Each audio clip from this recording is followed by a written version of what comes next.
Buen día, queridos estudiantes. A continuación les presento la lección número 8, el último laboratorio, que es el laboratorio número 3, correspondiente a desinfección. Bueno, en este apartado pues vamos a ver prácticamente un resumen, sería algo más ya práctico del tema pues de la desinfección. Sabemos pues que la desinfección tiene como objeto esa destrucción de organismos patógenos o molestos.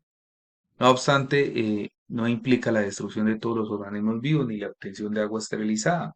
Debe recordarse que los microorganismos se comportan también como partículas coloidales, razón por la cual los procesos de coagulación, floculación, sedimentación pueden removerlos por encima del 98%. Obviamente esto depende del proceso, depende, por ejemplo, acá en coagulación, floculación, sedimentación, depende del coagulante que se utilice, pero pues sí hay unos, digamos, la mayoría de los microorganismos, pues como son tienden a comportarse como partículas coloidales, entonces por efecto de la gravedad, obviamente se van a sedimentar y se van a eliminar, a remover, pues acá en este tema de la clarificación.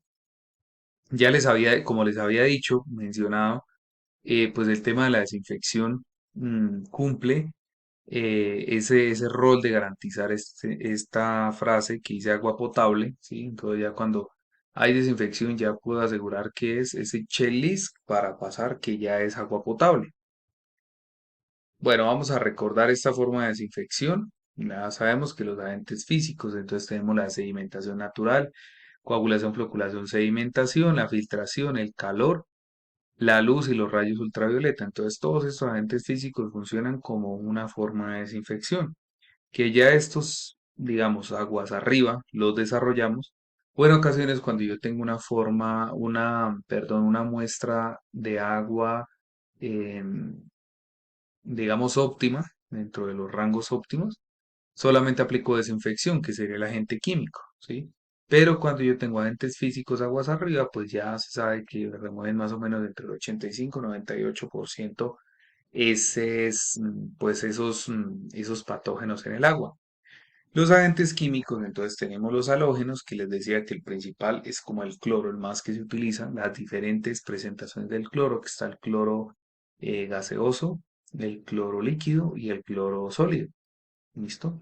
El bromo, el yodo, el ozono, el permanganato de potasio, el agua oxigenada y los iones metálicos. Entonces, todos estos agentes físicos y químicos contribuyen pues a que se desarrolle un buen proceso y un proceso, digamos, con la mayor eficiencia posible en cuanto a la desinfección.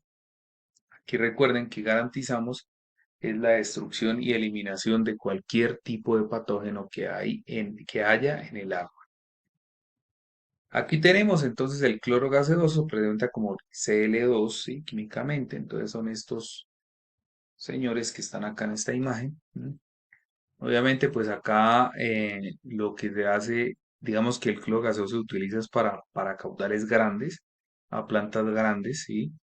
Ya tenemos el hipoclorito de sodio, que es la solución líquida, como tal, miren esta presentación, que la fórmula es NaOCl, y tenemos el hipoclorito de calcio, que es el CaOCl2, que viene en esta presentación.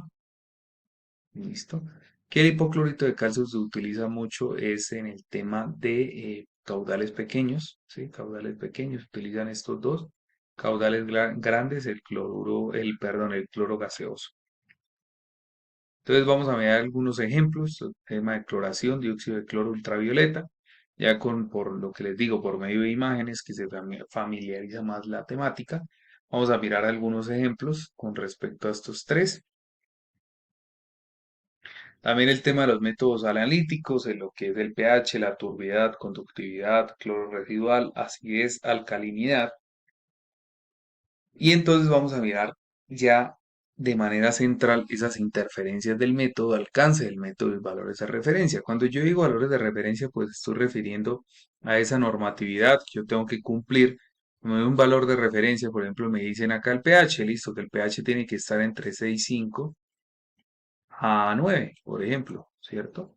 Pues ahí es digamos, un valor de referencia. La turbidez menor a 2 NTU, ¿cierto? Y así, efectivamente, todos vamos a mirar esos valores de referencia, el alcance del método, para qué se quiere desarrollar ese método y las interferencias. Esas interferencias, esas combinaciones de pronto que hay entre uno u otro parámetro, los que están acá, de los que miramos acá, de esos métodos, pues para mirar cuáles son esas interferencias. ¿Listo? Lo mismo para el color aparente, el color verdadero, la dureza total, la dureza cálcica, fosfatos, cloruros. Entonces lo mismo, vamos a mirar interferencias del método, alcance del método y valores de referencia. Todo esto se hace pues con el fin de, digamos, de nosotros poder, bueno, tenemos nuestra planta de tratamiento de agua potable, ¿cierto? Entonces ha pasado por diferentes tratamientos, tenemos los pretratamientos, coagulación, floculación, sedimentación, filtración, desinfección y ya viene el tanque del almacenamiento. Es decir, que yo puedo tomar una prueba, perdón, una muestra de agua en cualquiera de las, bueno, digamos al inicio y al final sería como lo conveniente, ¿cierto? Para poder comparar.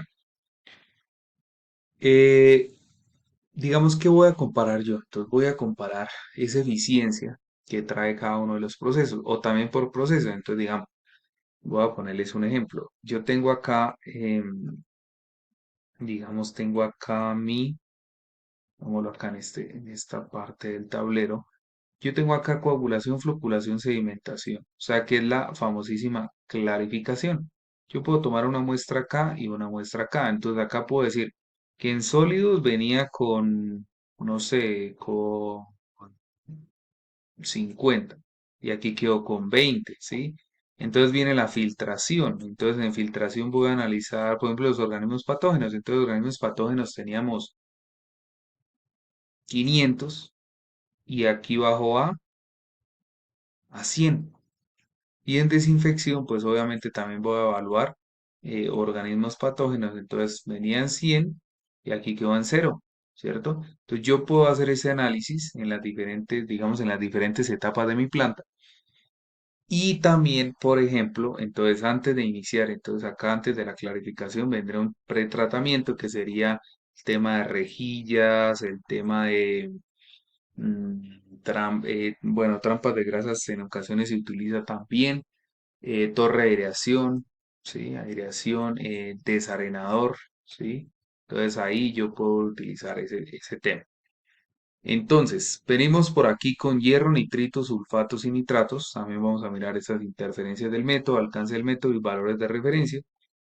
Siempre tenemos que, digamos, tener en cuenta pues los valores de norma, de normatividad, para poder comparar entre uno u otro y poder decir al final que yo puedo, o bueno, que se pudo realizar esa remoción de sólidos, esa remoción, bueno, esa neutralización de pH, alcalinidad, dureza, mm, el tema, por ejemplo, acá de hierro, nitrito, nitratos, que todos estos métodos analíticos, digamos, en la norma, a mí me piden un valor, ¿sí? El único que tiene que ser cero es el tema de los patógenos, lo que es el Escherichia coli, los coliformes totales y fecales, ellos sí tienen que ser cero, el resto me piden cierto, por ejemplo, en el hierro, creo, si no estoy mal, es 0,2 miligramos por litro, entonces tiene que estar algo mínimo, pero está arraigado pues a lo que dice la norma. Entonces, esa es la idea de estos métodos analíticos, poder conocer esas interferencias, alcances y valores de referencia. Entonces, muchísimas gracias, queridos estudiantes. Pues con esto ya terminamos los laboratorios, ya el tema central como tal. Espero que haya quedado claro cuál es digamos, ese fundamento de poder tener agua cruda, pasarla a través de los diferentes tratamientos, que hay pretratamientos, tratamientos centrales, como lo de la clarificación, filtración y desinfección, y poder al final garantizar un agua apta para el consumo humano, que aquí ya vendríamos, bueno, tendríamos relación al agua ya bajo norma, ¿sí? Entonces aquí nosotros podemos analizar con el IRCA, el índice de riesgo de calidad humana, que fue lo primero que vimos por allá en las primeras clases, y con eso pues nosotros podemos garantizar obviamente que el agua sea apta para consumo humano y que podamos distribuirla a la población y así evitar diferentes tipos de enfermedades hídricas. También vimos las primeras clases de enfermedades hídricas por el tema de vectores, ya sea por el tema de vectores o por la mismo almacenamiento del agua. No me queda más sino darles muchas gracias por su atención y nos vemos en una próxima. Hasta luego.